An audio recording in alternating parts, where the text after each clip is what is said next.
Yang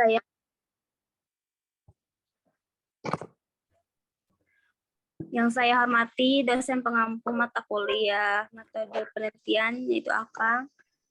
Baik, di sini saya akan memaparkan tentang mengidentifikasi 10 skripsi dan 10 artikel jurnal.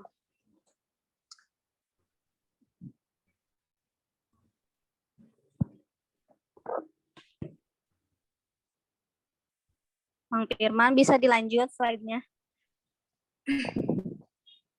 Yang pertama yaitu skripsi dari Firdaus Adinda Rahmi yang berjudul Pengaruh Pemahaman Materi Pendidikan Agama Islam terhadap Tingkat Ketaatan Beribadah Peserta Didik SMP 2 Negeri Mojoanyar, Mojokerto pada tahun 2022, lokasi di SMP Negeri 2 Mojoanyar, Mojokerto.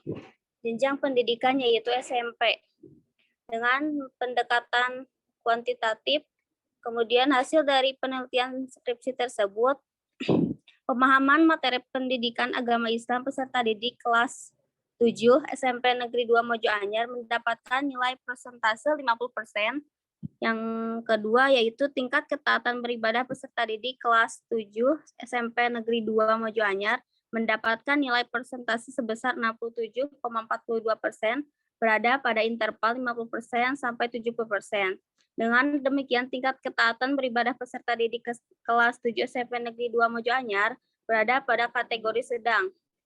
Kemudian yang ketiga, pengaruh pemahaman materi pendidikan agama Islam terhadap tingkat ketaatan beribadah peserta didik kelas 7 di SMP Negeri Mojoanyar didapatkan analisis regresi linier sederhana. Nilai koefisien regresi sebanyak 0,107. Setelah itu, nilai R didapatkan sebesar 0,023, berada pada interval 0,00 sampai 0,199. Sedangkan pada koefisien determinasi R square atau R pangkat 2 didapatkan nilai 0,01, maka akan didapatkan nilai persentase 0,1%. Dan pada hitung didapatkan nilai sebesar 0,020 dengan signifikansi 0,890 lebih dari 0,00 serta nilai terhitung kurang dari tabel sebesar 0,140 kurang dari 2,042. Dengan demikian dapat disimpulkan bahwa tidak terdapat pengaruh yang signifikan antara pemahaman materi pendidikan agama Islam terhadap tingkat ketaatan beribadah peserta didik kelas 7 SMP Negeri Mojoanyar. Selanjutnya yaitu Mang Firman. Dari skripsi Mar'ah Ajmi Sopiah yang berjudul Pengaruh Model Pembelajaran Private Classroom Berbantuan Video Pembelajaran YouTube Terhadap Kemandirian Belajar Siswa pada pembelajaran PAI kelas 8 SMPN 35 Surabaya pada tahun 2022, lokasi di SMPN 35 Surabaya, jenjang pendidikan yaitu SMP, dengan pendekatan kuantitatif. Hasil dari skripsi tersebut yaitu telah dilakukan menghasilkan persamaan analisis regresi linier. Dia sama dengan 19,804 ditambah 0,606 X yang menunjukkan nilai positif, kemudian koefisien determinasi R2 bernilai 0,324 atau 32,4%, dan L nilai PT hitung sebesar 6,107 dengan nilai signifikansi yaitu 0,00.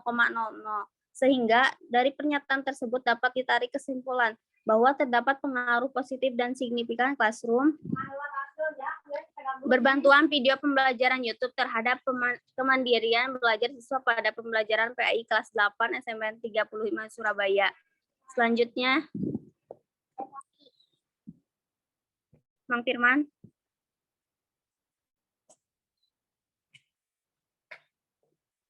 Yang ketiga yaitu skripsi dari Upayati Jahrotul Aliyah yang berjudul Pengaruh Pembelajaran Akidah Akhlak Terhadap Ketaatan Menjalankan Tata Tertib Siswa Min 1 Kota Surabaya pada tahun 2022, lokasi di Kota Surabaya, jenjang pendidikan Madrasah Islam Negeri dengan pendekatan kuantitatif. Adapun hasil dari skripsi tersebut, satu pembelajaran akidah akhlak kelas 7 Min 1 Kota Surabaya sudah sesuai dengan tujuan dan ruang lingkup akidah akhlak yang tertulis di KMA No. 183 pada tahun 2019, maka melalui penyebaran angket memiliki kategori cukup baik. Terbukti hasil responden siswa terdapat frekuensi 191, di mana hasil perhitungan persentase diperoleh 63%. Yang kedua yaitu tingkat ketaatan menjalankan tata tertib siswa kelas 7-1 Kota Surabaya memiliki kategori cukup baik dengan frekuensi 194, di mana hasil perhitungan persentase diperoleh sebesar 64%. Yang ketiga yaitu terdapat pengaruh pembelajaran akidah akhlak terhadap ketaatan menjalankan tata tertib siswa kelas 7-1 Kota Surabaya. Hal ini dibuktikan dengan hasil analisis uji hipotesis menggunakan represi linear sederhana yang didapatkan ASIMP signifikan sama dengan 0,00 lebih dari 0,05 dan adjusted R-square sebesar 0,538 apabila dipresentasikan sebesar 53,8%, maka HO ditolak dan H diterima. Selanjutnya yaitu skripsi dari Hoiriyah Lin Zainul yang berjudul Pengaruh Peer Group Bullying terhadap Psikologi Belajar Akidah Akhlak Siswa kelas 7C di MTS Tarbiyatul Islam Soko Tuban. Pada tahun 2022, lokasi di MTS Tarbiyatul Islam Soko Tuban, jenjang pendidikan yaitu MTS. Dengan metode pendekatan yaitu kuantitatif. Hasil dari temuan skripsi tersebut dapat dilihat dari penilaian koefisien determinasi menyatakan bahwa terdapat pengaruh positif yang signifikan antara peer group bullying terhadap psikologi belajar sebesar 13,6% dan sisanya 86,4% dipengaruhi oleh sudut pandang lain. Berdasarkan pada uji SPSS, nilai korelasi senilai 0,369 dengan nilai signifikansi 0,019 kurang dari 0,05. Maka dinyatakan berkorelasi antara peer group bullying terhadap psikologi belajar. Selanjutnya yaitu Bang Firman. Yang kelima yaitu skripsi dari Ilma Firazahrotul yang berjudul Efektivitas Google Form terhadap hasil penilaian harian mata pelajaran akidah akhlak kelas 2B MI Al-Qadir WJ Taman Sidoarjo pada tahun 2022, lokasi di Al-Qadir WJ Taman Sidoarjo, jenjang pendidikan yaitu MI. Kemudian pendekatan kuantitatif dengan hasil penelitian dari skripsi tersebut menunjukkan bahwa Google Form efektif sebagai instrumen penilaian harian akidah akhlak kelas 2B MI Al-Qadir WJ Taman Sidoarjo. Hal ini dibuktikan dengan peningkatan skor nilai rata-rata prestes dan proses pada kelompok eksperimen maupun kelompok kontrol. Kemudian tingkat efektivitas Google Form dapat dalam penilaian harian mata pelajaran akidah akhlak kelas 2B MI Al-Qadir WJ Taman Sidoarjo dinyatakan efektif. Hal ini dibuktikan dengan hasil proses kelompok eksperimen dengan MEAN 86,51 lebih tinggi daripada hasil tes kelompok kontrol dengan MEAN 80,09. Data dalam penelitian ini berdistribusi normal karena nilai signifikansi lebih dari 0,05. Uji independen sampel tes memiliki nilai signifikan 2 Thailand sama dengan 0,00 kurang dari 0,05. Oleh karena itu, HA diterima dan HO ditolak sehingga variabel X efektif terhadap variabel Y. Dengan demikian, tingkat efektivitas Google Form efektif sebagai instrumen penilaian harian mata pelajaran akidah akhlak kelas 2B MI Al-Qadir WJ Taman Sidoarjo. Selanjutnya yaitu dari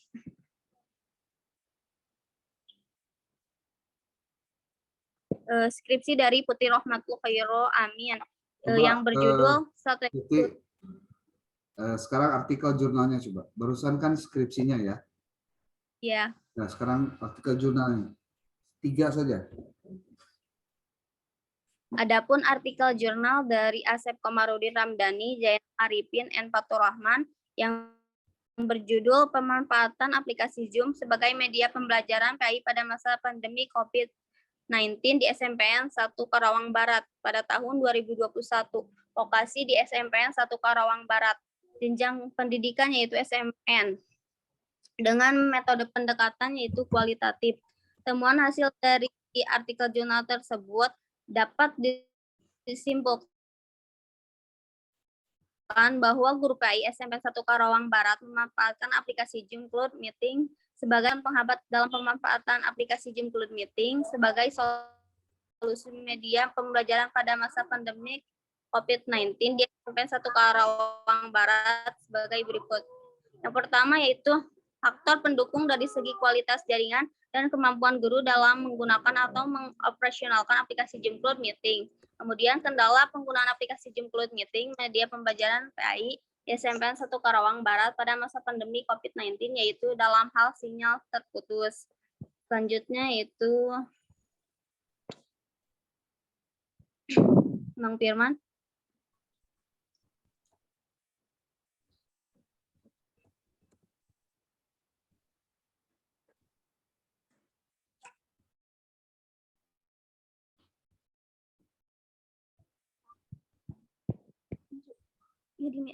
Ada artikel jurnal dari Hoirul Anam yang berjudul Pengaruh Media Pembelajaran Terhadap Minat Belajar Siswa pada Mata Pelajaran PAI di SMP Bani Mukiman, Bangkalan pada tahun 2015.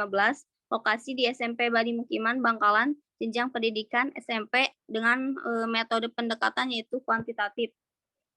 Kemudian temuan dan hasil dari artikel jurnal tersebut.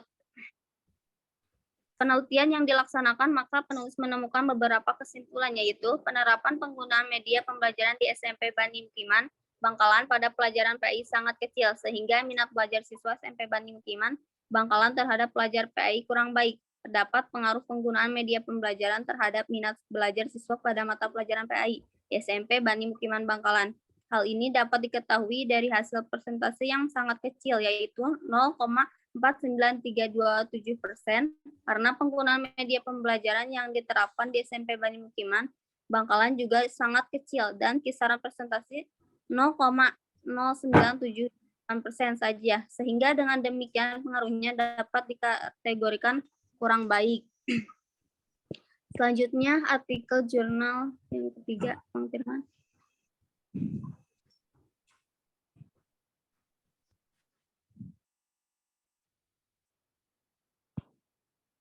Ada artikel jurnal dari Ahmad Baihaqi yang berjudul YouTube sebagai media pembelajaran pendidikan agama Islam efektif di SMK Nurul Yakin Sampang pada tahun 2020.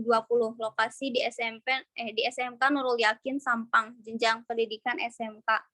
Kemudian dengan metode pendekatan kualitatif. Temuan dan hasil dari artikel jurnal tersebut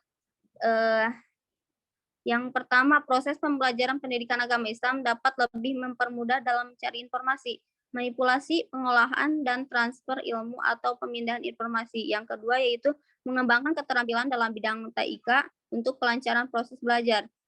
Yang ketiga yaitu meningkatkan profesional guru dalam penggunaan media YouTube khususnya dalam pembelajaran PAI, dan yang keempat yaitu mengubah sekolah menjadi institusi pembelajaran kreatif dan dinamis sehingga siswa termotivasi selalu ingin tahu dalam pembelajaran PAI.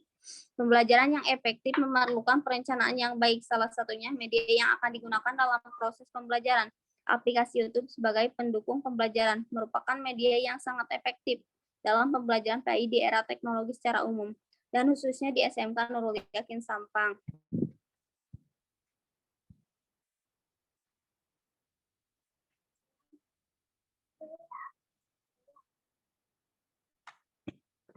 Kesimpulannya yaitu berdasarkan hasil tinjauan dari 10 skripsi dan artikel jurnal di atas, rencana penelitian yang akan saya bahas yaitu mengenai metode pembelajaran PAI dengan judul Pengaruh Metode Mind Mapping terhadap hasil belajar siswa pada mata pelajaran PAI studi kasus di 10 MA Al-Badriyah dengan menggunakan metode penelitian kuantitatif.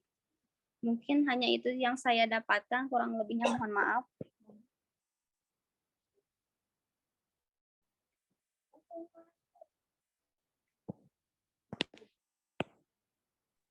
Terus di akhirnya kamu mau mengambil tema tentang apa dan bagaimana judulnya? Saya akan mengambil tema tentang pengaruh metode mind mapping terhadap hasil belajar siswa pada mata pelajaran PAI studi kasus di 10 MA Al-Badriyah dalam menggunakan metode yang kuantitatif kan. Oke. Baru Siti Nazila. Firman, yang lainnya gimana? Alhamdulillah beres.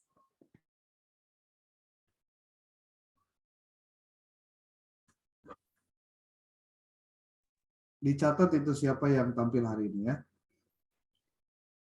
Tiwi, Baik, Kang. Tiwi ada? Ya, hadir, Kang. Ya, sok. Ya. Assalamualaikum warahmatullahi wabarakatuh. Wow. Terima kasih kepada Kang yang telah memberikan saya kesempatan untuk mengidentifikasi 10 skripsi dan 10 jurnal untuk menentukan judul penelitian. Yang pertama, skripsi dari Ismatullah. Saya mengambil tema strategi pembelajaran. Yang pertama, skripsi dari Ismatullah Ani dengan judul skripsi Strategi dan Peran Guru Pendidikan Agama Islam dalam mengoptimalkan kecerdasan emosional dan kecerdasan spiritual siswa di SMAN 1 Gedangan pada tahun 2022. Lokasinya di SMAN 1 Gedangan menggunakan pendekatan kualitatif dengan teknik analisis data tidak ada. Dengan hasil temuannya, guru pendidikan agama Islam menggunakan pendekatan persuasif, yakni mengajak siswa untuk meningkatkan kecerdasan emosional dan spiritual yang dimiliki melalui kegiatan imtek. Strategi yang dilakukan adalah dengan melakukan kegiatan kultum pada pagi setiap hari Jumat, istighosah bersama, tadarus Al-Quran, dan sholat duha berjamaah. Hasil temuannya, hal ini dapat melatih mental dan kedisiplinan siswa. Yang kedua, skripsi dari Setiawan dengan judul Penerapan Strategi Reading Aloud pada mata pelajaran PAI untuk meningkatkan minat belajar dan hasil belajar kognitif siswa. Penelitian ini di kelas 8 SMP Muhammadiyah pada tahun 2022. Lokasinya di SMP Muhammadiyah dengan menggunakan pendekatan kuantitatif dengan teknik analisis data. Teknik pengumpulan data umumnya adalah angket, tes, wawancara, dan dokumentasi. Dengan hasil temuannya, yaitu yang pertama, minat belajar siswa setelah diterapkan strategi reading aloud berada pada kategori baik dengan rata-rata minat 82,2%. Angka tersebut berada pada interval lebih besar dari 80%. Yang kedua, hasil post-test menunjukkan bahwa hasil belajar kognitif siswa pada kategori sangat baik setelah diterapkan strategi reading aloud dengan rata-rata sebesar 85,7, berada pada interval lebih dari 80%. Dan yang ketiga, perbedaan minat belajar siswa yang diajarkan menggunakan strategi reading aloud dengan minat belajar siswa yang menggunakan metode ceramah siswa kelas 8 SMP Muhammadiyah Cipanas Cianjur lebih tinggi minat belajar kelas yang menggunakan strategi reading aloud. Hal tersebut didasarkan pada hasil uji ANOVA dengan menggunakan nilai F dengan tingkat signifikan 0,000 lebih kecil dari 0,05. Yang ketiga, skripsi dari Fujianti dengan judul skripsi Pengaruh Strategi Card Sort berbantuan media audiovisual untuk meningkatkan hasil belajar siswa. Studi penelitian pre-eksperimen pada siswa kelas 3 MI Miftahul Falah, Kecamatan Pelabuhan Ratu pada tahun 2022. Lokasinya di MI Miftahul Falah, Kecamatan Pelabuhan Ratu dengan menggunakan pendekatan kuantitatif eksperimen dengan teknik analisis data, teknik pengambilan sampel yaitu sampling jenuh, yang berarti mengambil seluruh populasi untuk dijadikan sampel penelitian. Dengan hasil temuannya, hasil penelitian diperoleh dari hasil observasi proses pembelajaran dan hasil belajar siswa berupa tes objektif dengan pretest dan posttest. Tingkat signifikansi uji hipotesis menggunakan Wilcoxon menggunakan SPSS 25 dengan 2 tilde sebesar 0,0000 level up signifikan 0,05 yang berarti nilai asibsin lebih kecil dari 0,05, maka HO ditolak dan HA diterima. Artinya hasil belajar kelas 3 MI Miftahul Falah akan dipengaruhi oleh strategi klarifikasi kartu dengan menggunakan media pembelajaran. Selanjutnya ada skripsi dari yang keempat, skripsi dari Abdillah dengan judul Tanggapan Peserta Didik Terhadap Strategi Pembelajaran Murder, Mood, Understand, Recall, Deters, Elaborate, and Review. Hubungannya dengan prestasi belajar mereka pada mata pelajaran PAI. Penelitian ini di kelas 8 SMP Mekargalih Bandung. Pada tahun 2016, lokasi di SMP Mekargalih Bandung menggunakan pendekatan deskriptif kuantitatif. Dengan teknik analisis data, teknik pengumpulan data yang digunakan adalah angket dan tes, observasi, wawancara, dan studi dokumentasi. Pengolahan data dianalisis dengan menggunakan 2 pendekatan, yaitu teknik parsial dan korelasional, menggunakan produk momen.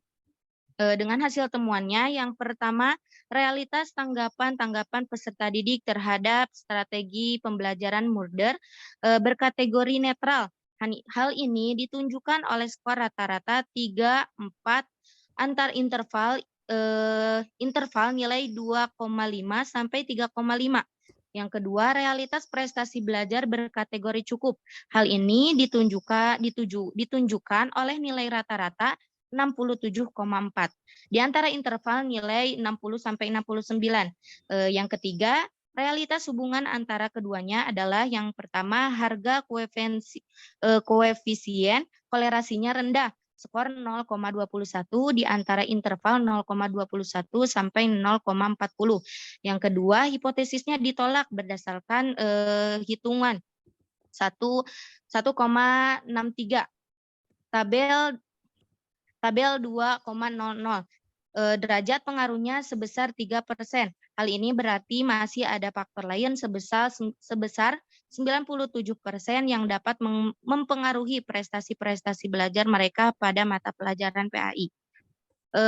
Selanjutnya, skripsi yang kelima dari Mardiansyah Rifki Sagara dengan judul Tanggapan Siswa Terhadap Penerapan Strategi Praktis rehearsal PAIRS pada mata pelajaran PAI, hubungannya dengan hasil belajar kognitif mereka. Penelitian pada siswa kelas 11 di SMK Insan Unggul Rancekek Kabupaten Bandung. Pada tahun 2020, lokasinya di SMK Insan Unggul Rancekek Kabupaten Bandung, dengan menggunakan pendekatan deskriptif koleratif kuantitatif dengan teknik analisis data, teknik pengumpulan data yang dilakukan melalui angket, wawancara, observasi, dan studi dokumentasi. Kemudian analisis datanya dibagi ke dalam 2 pendekatan, yaitu analisis deskriptif dan analisis korelasi.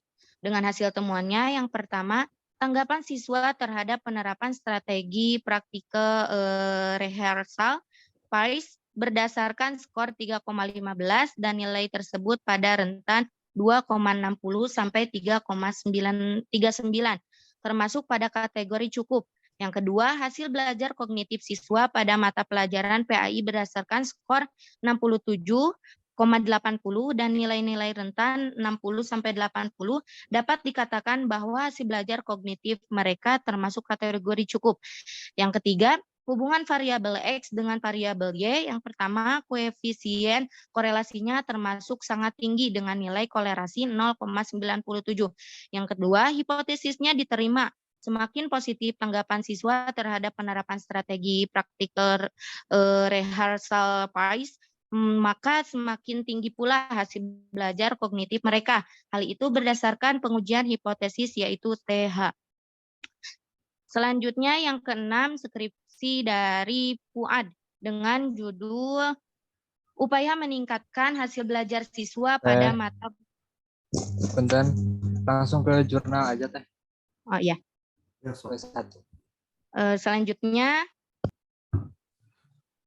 jurnal yang pertama dari Fuad dan Jauharul dengan judul Upaya Meningkatkan Hasil Belajar Siswa pada Mata Pelajaran PAI dengan menggunakan strategi plan dan question di SMA Islam Al-Maliyah Kecamatan Sukatani Kabupaten Bekasi. Pada tahun 2017 lokasinya di SMP Islam Al-Maliyah Kecamatan Sukatani Kabupaten Bekasi dengan menggunakan deskriptif kuantitatif.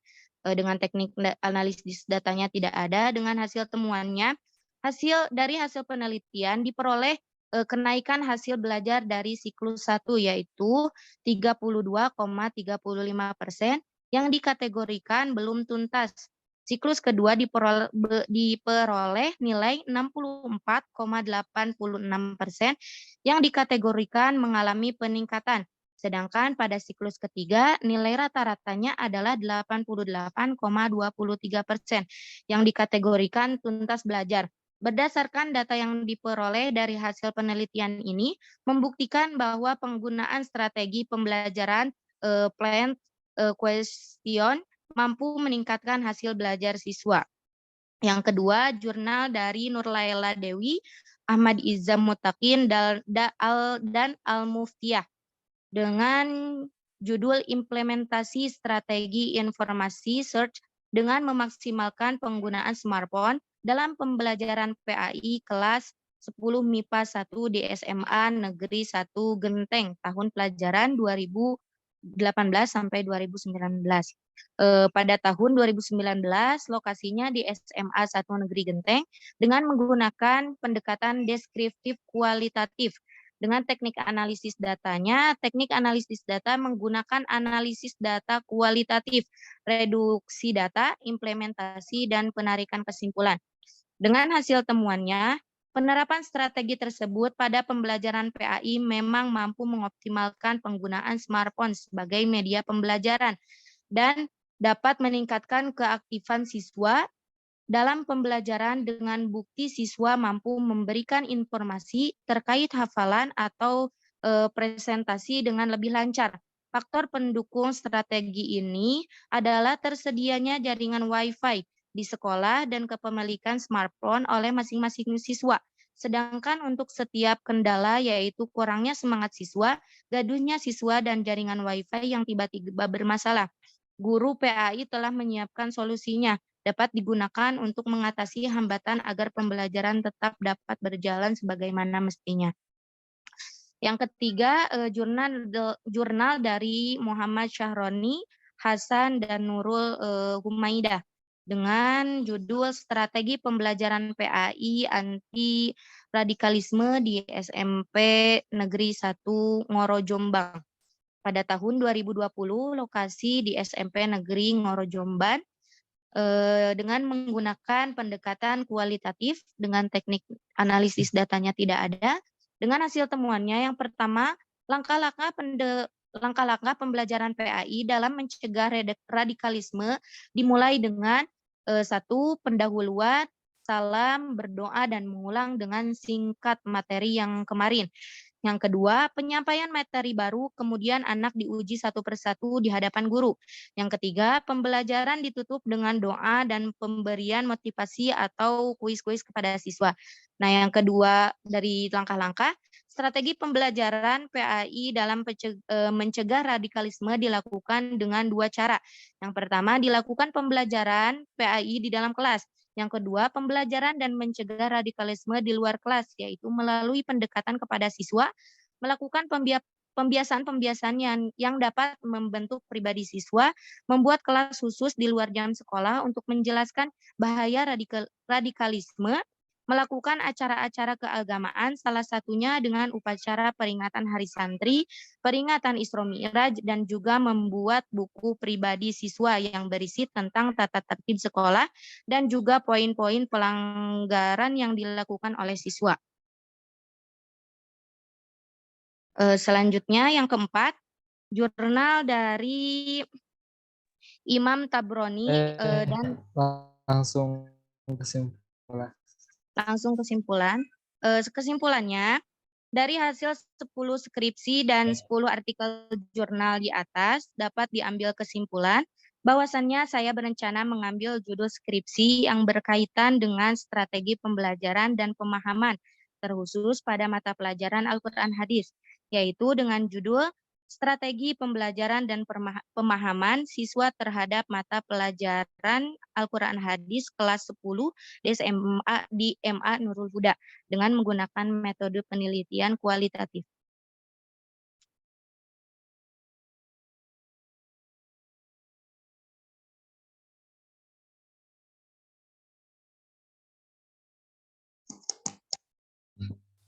Baik, Akang sudah.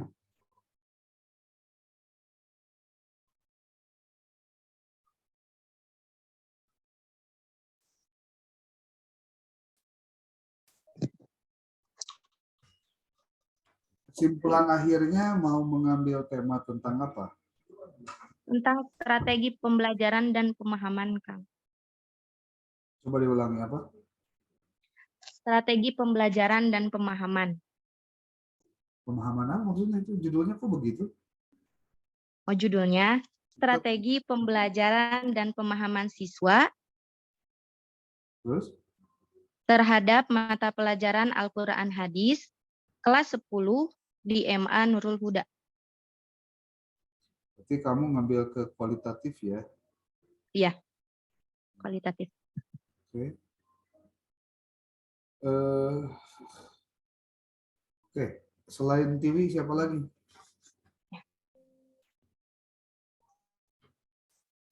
Itu baru Ada dari Teh Ilyas.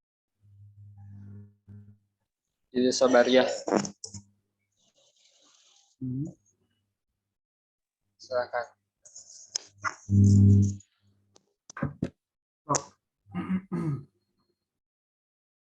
Untuk Teh Ilyas Sobaria. Ini yang Ya. belum off cam, tolong di off cam kan ya.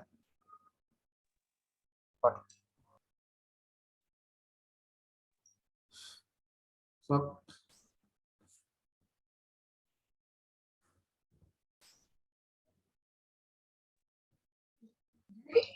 Bentar, mungkin. Teh Ilyas. Ya. Untuk memindahkan slide, silahkan, udah bisa sendiri ya. Udah di-share remote-nya. Oh iya. Takutnya telat barusan juga. Pak Ijana tadi selesai.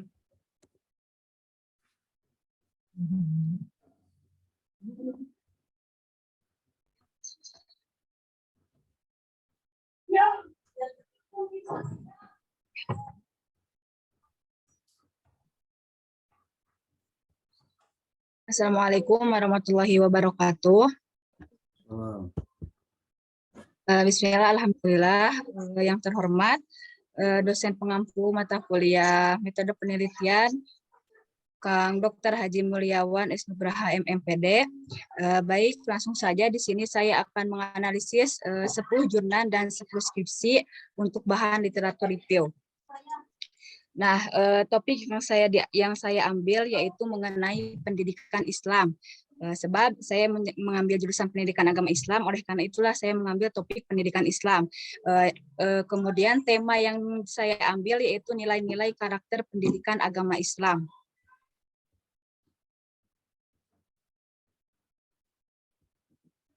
Nah, langsung saja kepada analisis artikel jurnal. Yang pertama yaitu dari Manis Kiptiawati Ada dan Astuti Dimyati yang berjudul Implementasi Pendidikan Karakter Islam dalam Pembelajaran Pendidikan Agama Islam Masa Pandemi COVID-19 di Sekolah Dasar pada tahun 2022.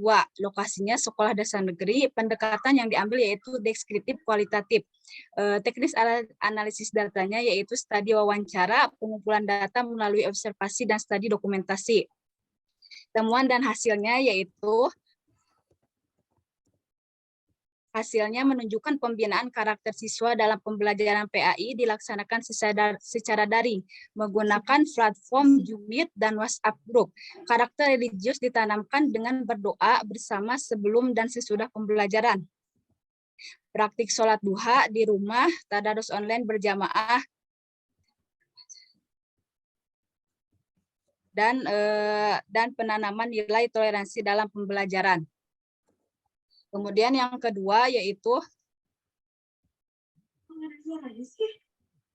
Ya, terus? ini. Kemudian yang kedua yaitu dari Muhammad Isnaini yang berjudul Internalisasi Nilai-Nilai Pendidikan Karakter di Madrasah.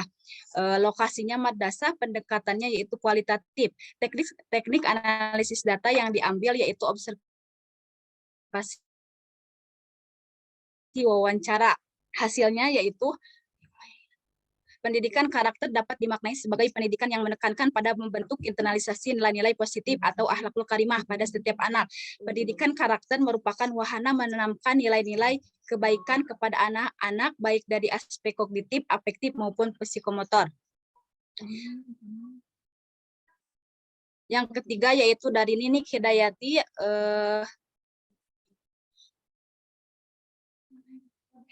Hidayati, Nurul Hakim, dan Muhammad Zaki Sultan yang berjudul Pendidikan Karakter Melalui Pembiasaan Rutin untuk Menanamkan Nilai-Nilai Pendidikan Islam pada Sekolah Dasar atau Madrasah Ibtidaiyah pada tahun 2020. Lokasinya untuk sekolah dasar atau MI. Pendekatan yang diambil yaitu kualitatif deskriptif. Teknik analisis datanya yaitu reduksi data dan triangulasi data. Hasilnya yaitu pembahasan dilengkapi dengan berbagai data yang diperoleh dari pengelolaan pendidikan karakter yang telah diimplementasikan. Hasil-hasil penelitian ini diperoleh melalui pelaksanaan rintisan yang dilakukan di Sekolah Dasar Negeri Sambo Gede 1 dan di MI Islamiyah Sumberjo. Subjek dan penelitian ini terdiri dari tim pengembang pendidikan karakter di Sekolah Dasar Sambo Gede 1 dan di MI Islamiyah Sumberjo, yaitu kepala sekolah sebagai penanggung jawab, diambil juga guru dari berbagai mata pelajaran, serta orang tenaga administrasi sekolah dan beberapa peserta didik. Yang keempat yaitu analisis jurnalnya.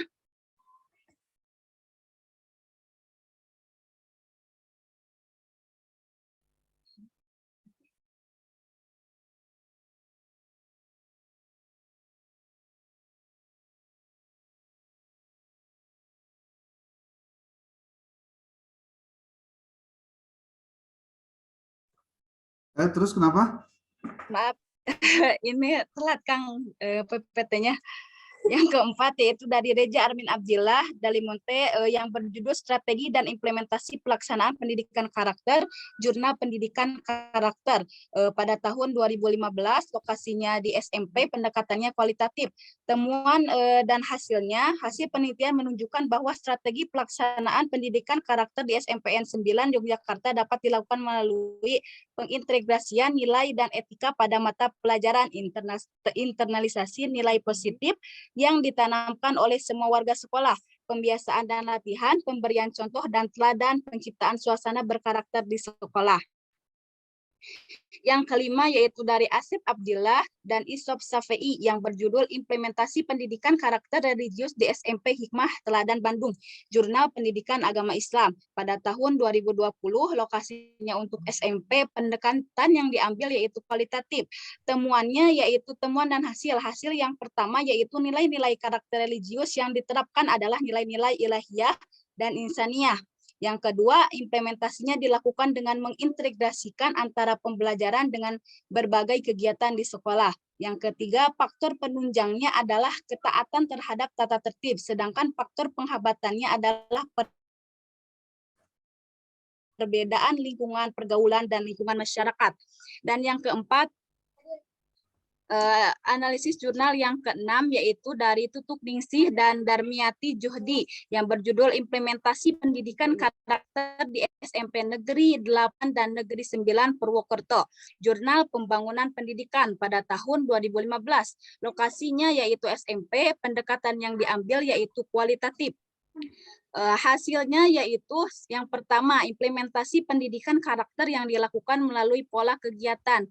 antara kegiatan intrakurikuler dan ekstrakurikuler. Yang kedua yaitu implementasi pendidikan karakter yang dilakukan oleh kepala sekolah, guru, dan siswa mempunyai peranan yang positif dalam pembentukan kultur sekolah yang berkarakter. Peran kepala sekolah, guru, dan siswa dalam IPK diwujudkan dalam yang pertama dalam peran kepala sekolah sebagai motivator, pemberi contoh, keteladanan, pelindung, penggerak kegiatan, perancang kegiatan, pendorong, dan pembimbing. Analisis yang ketujuh yaitu dari Siti Julaiha yang berjudul Penguatan Pendidikan Karakter Melalui Pendidikan Agama Islam di Sekolah Menengah dari SMPN 3 Bandar Lampung, Jurnal Pendidikan Islam pada tahun 2019. Lokasinya yaitu SMP, pendekatan yang diambil yaitu kualitatif. Hasil dari jurnal tersebut yaitu hasil dari penelitiannya menunjukkan bahwa penguatan pendidikan karakter melalui pendidikan agama Islam di SMPN 3 Bandar Lampung dibagi menjadi 3 bidang, yaitu pendidikan karakter melalui pendidikan karakter melalui pendidikan agama Islam berbasis kelas, berbasis sekolah, dan berbasis masyarakat. Yang ke-8 yaitu dari Saiful Bahri dan Sunarto yang berjudul Implementasi Pendidikan Karakter Perspektif Nilai-nilai Pendidikan Islam di Pondok Pesantren Provinsi Pondok Pesantren. Elis, langsung ke artikelnya. Pendekatannya yaitu kualitatif dan termasuk penelitian ekspos faktor. Langsung ke analisis. Temuan penelitian ini adalah implementasi pendidikan karakter dan perspektif. Langsung ke analisis. Baik. Analisis skripsi yang pertama yaitu dari Yaspi Munaasa yang berjudul Nilai-nilai Pendidikan Karakter dalam kitab Ayyuhal Walad. Dalam Ayyuhal Walad, karya Imam Al-Ghazali dan relevansinya dengan tujuan pendidikan Islam pada tahun 2021. Lokasinya untuk umum, pendekatannya kualitatif library research. Temuan dan hasilnya. Penelitian ini membahas tentang nilai-nilai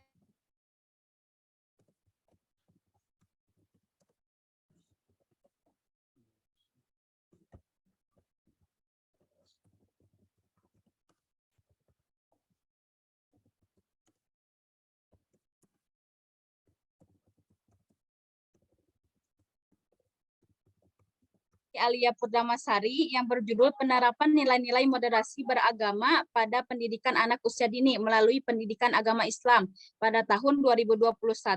Lokasinya untuk PAUD. Pendekatan yang diambil yaitu kualitatif dan library research. Hasil penelitian ini menunjukkan bahwa yang pertama nilai-nilai pendidikan karakter yang terkandung dalam buku Gelandangan di Kampus Sendiri karya M.H. Ainun Najib meliputi religius, jujur, toleransi, kerja keras, kreatif, mandiri, demokratis, rasa ingin tahu, semangat kebangsaan, cinta tanah air, menghargai prestasi, bersahabat dan komunikatif, cinta kedamaian, gemar membaca, peduli lingkungan dan sosial, bertanggung jawab. Yang kedua yaitu relevansi nilai-nilai pendidikan karakter dalam buku Gelandangan di Kampus Sendiri karya M.H. Ainun Najib dalam kehidupan modern ini, yaitu buku ini sangat relevan dengan pendidikan karakter di Indonesia karena di dalam buku Gelandangan ini Kampung Sendiri karya M.H. Ainun Najib terdapat nilai edukasi khususnya nilai-nilai pendidikan karakter.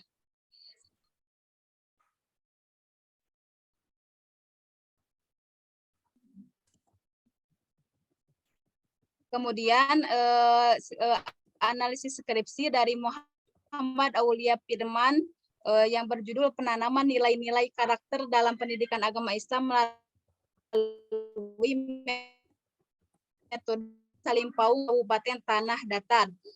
Tahun 2017, lokasinya SDN 7 Sumani, Kecamatan Salimpaung, Kabupaten Tanah Datar. Pendekatan yang diambil yaitu deskriptif kualitatif. Teknik analisis datanya yaitu digunakan melalui observasi, wawancara, dan studi dokumen.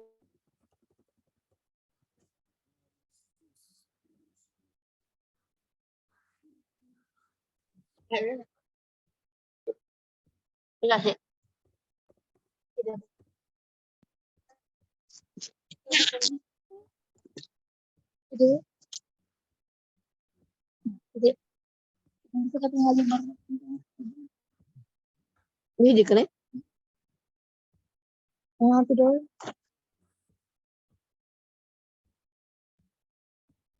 Sudah semua?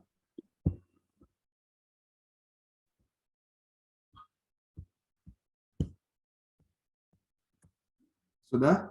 Belum? Kesimpulannya gimana?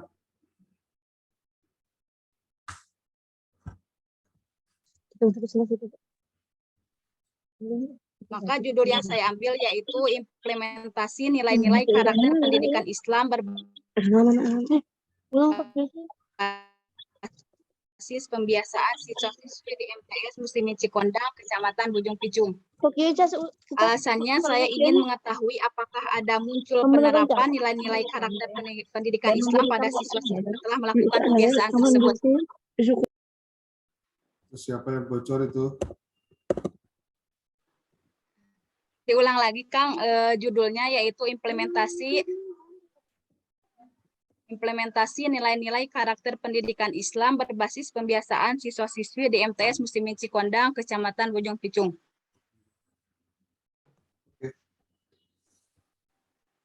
Bujung Picung itu Cianjur ya? Ya, Kang. Oke, masih ada nggak? Akang maaf, kalau Halimah harus tampil lagi nggak untuk revisi? Nggak usah lah, udah aja. Ya, Kang. Teh Heja atau sama Teh Silpa mau presentasi, Kang? Ada orangnya? Ada. Oke, sok. Sok, Enggalan. Teh Heja. Oh, boleh Teh Ilis juga boleh.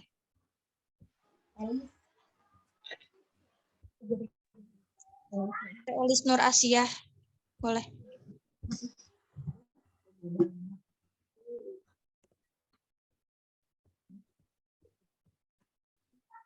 Assalamualaikum warahmatullahi wabarakatuh. Yang terhormat pada Akang, di sini saya mengambil tema yaitu dengan strategi pembelajaran guru PAI. Yang pertama yaitu ada artikel skripsi, yaitu ada Hasna Sofa Soroya. Strategi dengan mengambil judul strategi pembelajaran guru PAI dalam pembelajaran pendidikan agama Islam. Tahun diterbitkannya yaitu tahun 2021, lokasi yang diteliti SMPN 1 Sayung Demak. Pendekatannya yaitu melalui pendekatan kualitatif. Teknis analisis data yang dilakukannya yaitu dengan teknis analisis data berupa reduksi data, penyajian data, dan kesimpulan data atau verifikasi.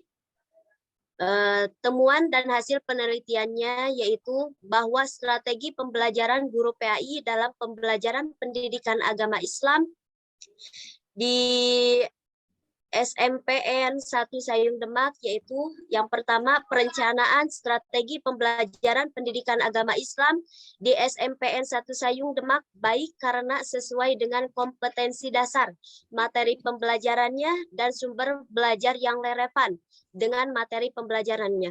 Terus yang kedua, hasil temuan yang kedua yaitu ada pelaksanaan strategi pembelajaran pendidikan agama Islam di SMPN 1 Sayung Demak sudah efektif. Hal ini dapat dilihat guru telah menggunakan jenis strategi campuran untuk menyampaikan materi pembelajaran. Strategi campuran merupakan strategi gabungan dari strategi deduktif dan induktif. Terus yang ketiga, temuan hasil yang ketiga, ada penilaian strategi pembelajaran pendidikan agama Islam di SMPN 1 Sayung Demak sudah efektif. Hal ini dapat dilihat dari kendala dan solusi yang dilakukan oleh guru yang terjadi dalam proses belajar mengajar agar pembelajaran tetap berjalan dengan baik dan efektif. Yang kedua, ada Nur Bayinah dengan mengambil judul strategi pembelajaran pendidikan agama Islam bagi anak autisme. Tahun diterbitkannya yaitu tahun 2021, lokasi yang diteliti yaitu di Sekolah Khusus Al-Ihsan 02 Cilegon. Pendekatan dengan menggunakan pendekatan kualitatif. Teknis analisis data yang digunakan yaitu teknis beberapa tahapan yaitu ada reduksi data, penyajian data, dan membuat kesimpulan. Dari temuan dan hasil penelitian yang dilakukan oleh penelitian itu yaitu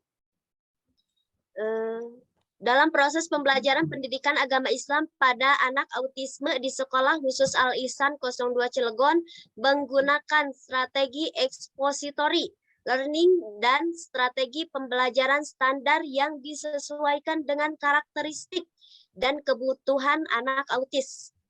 Adapun faktor penghambat dalam proses pembelajaran pendidikan agama Islam bagi anak autisme itu yaitu kurangnya guru PAI atau mood suasana hati siswa tersebut, inteligensi atau IQ-nya siswa, minimalnya media pembelajaran dan kurangnya konsentrasi dan kepatuhan siswa tersebut, serta faktor pendukung dalam proses pembelajaran pendidikan agama Islam pada anak autisme yaitu pertama ada motivasi, terus guru harus sabar. Yang seterusnya ada keteladanan dan kedisiplinan guru, sarana dan prasarana sarana yang memadai dan terciptanya hubungan yang harmonis antara siswa, guru, dan orang tua tersebut. Yang ketiga,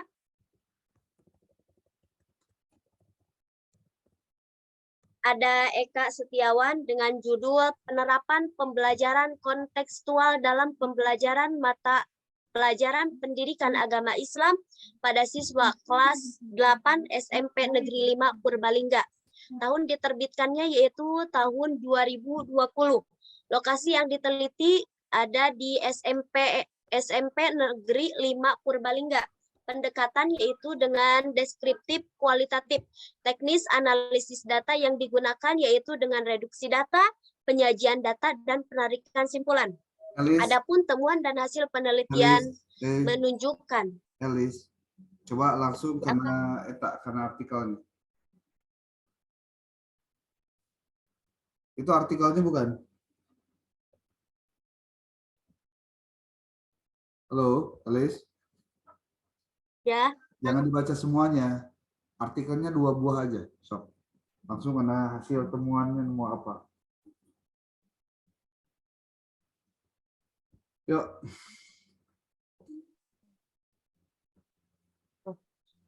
Adapun dari artikel jurnal yang pertama yaitu ada Badruzzaman dengan judul Penerapan Aktif Learning dalam Pembelajaran PAI. Tahun diterbitkannya tahun 2020, lokasinya tidak ada. Pendekatan menggunakan kualitatif, teknis analisis datanya yaitu dengan konsep.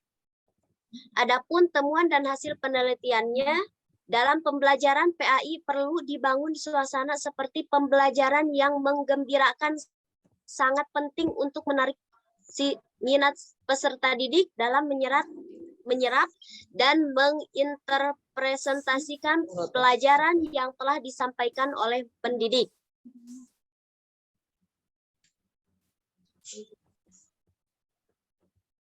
Yang kedua yaitu ada Tuti Alafia, terus ada Dedi Wahyudi.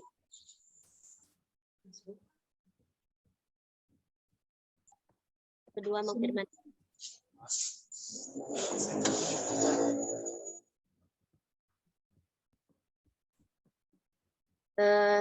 Yang kedua dari artikel jurnal yaitu ada Tuti Alafia dan Dedi Wahyudi. Dengan mengambil judul Studi Penerapan Strategi Pembelajaran Berbasis Multiple Intelligences dalam Mata Pelajaran Pendidikan Agama Islam, tahun diterbitkannya 2016, lokasi yang ditelitinya di sekolah, pendekatannya kualitatif, yang di teknis analisis data yang digunakan yaitu dengan deskriptif kualitatif. Temuan dan hasil penelitiannya adalah multiple intelligences atau kecerdasan majemuk merupakan kemampuan yang dimiliki seseorang untuk menciptakan, menjawab, atau menyelesaikan sesuatu masalah baru. Setiap peserta didik mempunyai kecerdasan dengan kemampuan yang berbeda-beda. Peserta didik ini mempunyai cita-cita dan tentunya cita-cita setiap anak pasti berbeda-beda satu dengan yang lainnya. aja Bapak.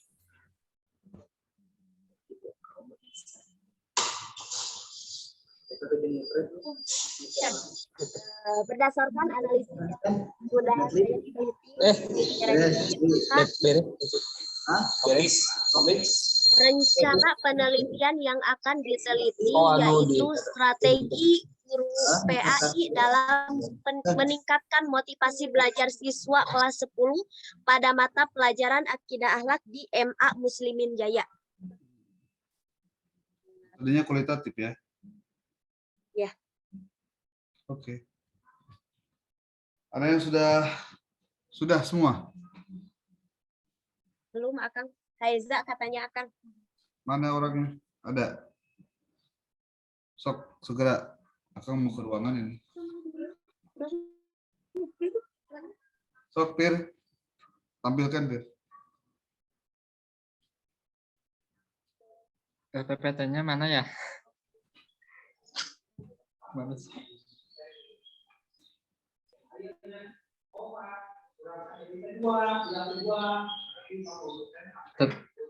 PowerPoint-nya belum di-share.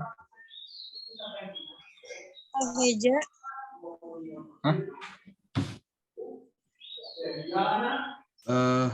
Oke, coba di silent lah semua, di mute.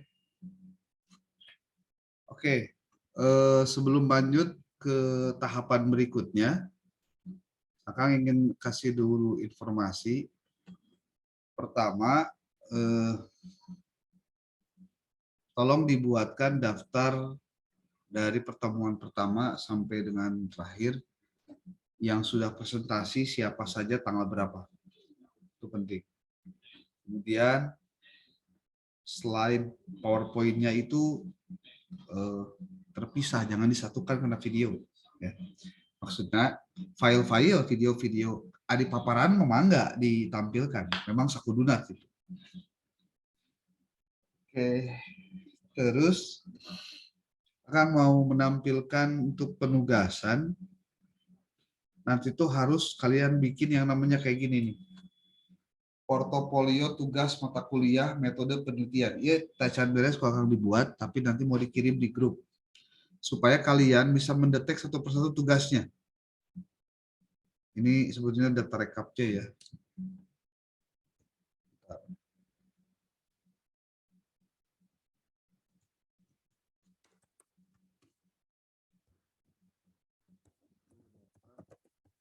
Rekapitulasi.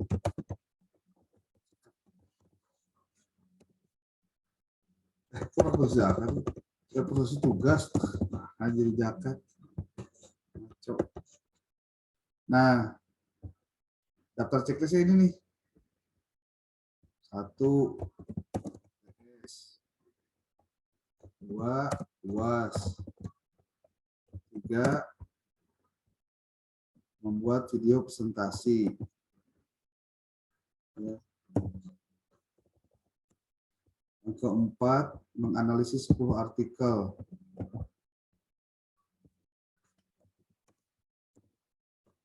Dan menganalisis 10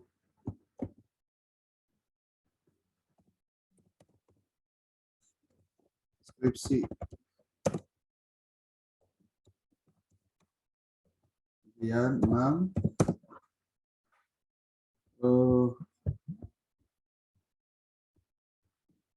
rencana judul penelitiannya. Setelah kamu baca tadi Tea, rencananya apa? Ada apa enggak? Kan cuma judulnya doang. Kemudian menganalisis video.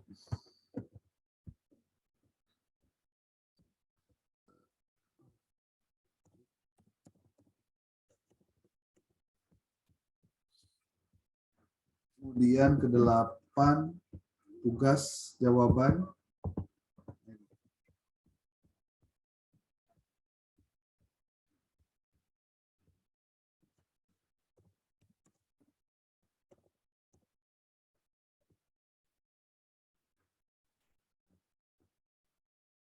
Nomor 9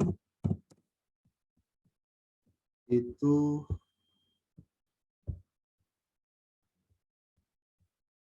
tulisan berupa opini.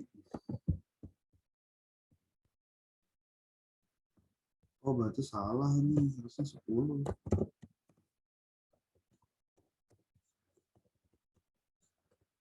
Sembilan itu tugas jawaban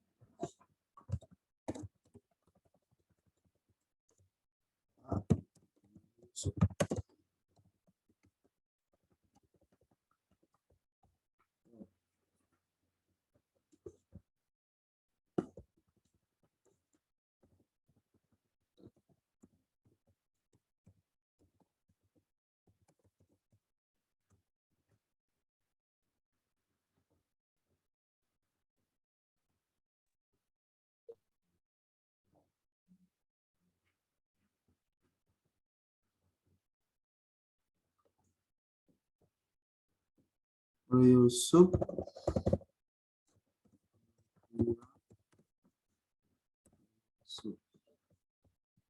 ini kemudian proposal terakhir. Kalau resume akan punten. Ya, nanti. Opini.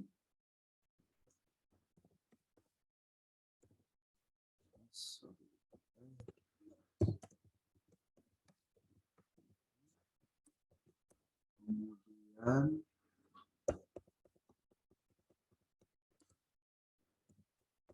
tadi semua ya. Semua. Kemudian 12 itu proposal. Skripsi.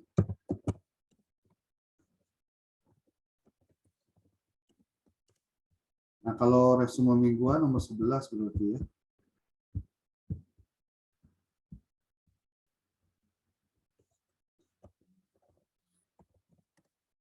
Apa tadi? Resume 19 topik. 19 topik ya. Kemudian proposal rencana.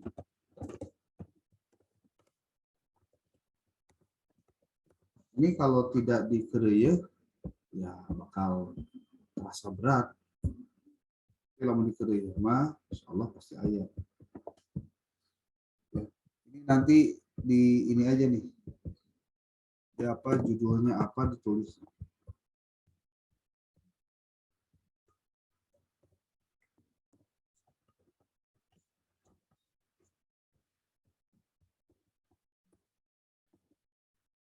PST sebenarnya.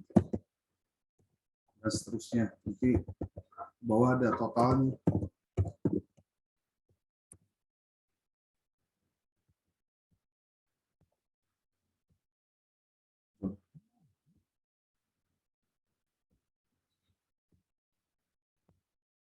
Nah, jadi ini rekapannya. Ya. Nah, ini ada atau tidaknya materinya ini. Ini daftar checklistnya. Ini akan terasa banyak kalau sekaligus ke. Tapi kalau dicicil hiji-hiji beres. Ya kakek pernah iya tah, iya mah dapat rekapna, iya detail per tugasnya. Tugas ayah internet. Lamun video presentasi itu alamat linkna, analisis 10 artikelnya tulis kayak ayah atau internet atau bisnisnya gitu. Lalu menganalisis 10 skripsi juga sama. Oh, tulis di dia skripsinya naon sesuai dengan namanya, nama, penulis, judul, tahun. Lalu rencana judul kamu apa yang tadi kamu tulis ya. Kemudian menganalisis video, ini materinya apa, ada atau tidak. Nanti dilihat fisik-fisiknya. Terus kemudian ada tugas jawaban buku prosedur penelitian. Oh, sampai ke nomor 17. Kemudian opini. Kemudian nih grammar usage nomor 10. 11 resume 19 topik, 12 rencana penelitian proposal skripsi. Udah. Oke, ya kok kalian kirim ke grup ya, ke grup. Silakan diatur sedikit rupa. Akang masih ada waktu, ada hutang satu lagi pertemuan dengan kalian karena waktu tanggal 26, 27 Akang tidak bisa datang. Silakan buat yang belum presentasi nanti diberikan waktunya seluas-luasnya. Ya. Kapan waktunya? Kemungkinan sih malam atau sore ya. Nanti kita lihat deh situasinya. Khawatir nggak bisa nih sore itu. Ya. Nanti dikasih tahu lagi waktunya. Yang belum, tapi akan minta tolong data semua yang presentasi. Ya. Siap. Kemudian tanggalnya tanggal berapa presentasinya, nanti dibagikan. Akan dikirimkan ya tah cover dan daftar checklist tugas ya. Nah, nanti kalian tugasnya adalah mengumpulkan semua berkas itu dalam satu bundle. Semua tugas-tugas yang ditulis ini satu bundle. Termasuk nanti UAS. UAS kan minggu depan ya? Iya kan. Nah, karena UAS minggu depan, ya kemungkinan jangan dulu dijilidnya nanti berarti sekalian semua. Oke, tidak terasa kalau di Korea mah pasti banyak, tapi lamun di Korea pasti numpuk. Ya. Oke, itu saja dulu sementara penjelasan tentang bagaimana proposal. Insya Allah minggu depan atau nanti akan bikin video yang mudah-mudahan bisa selesai dalam waktu cepat. Ya. Sekarang pukul 14.12, cukup 1 jam untuk bisa kalian duduk cangkel, dan cangkelnya jam berangut gitu. Komono canda haru pasti sak lapar, ngenyan cangkel, nyalapar gitu karunya. Oke, demikian. Billahi taufiq wa hidayah. Wallahu muwaffiq ila aqwamit thoriq. Assalamualaikum warahmatullahi wabarakatuh. Ya absen ya. Waalaikumsalam warahmatullahi wabarakatuh. Waalaikumsalam warahmatullahi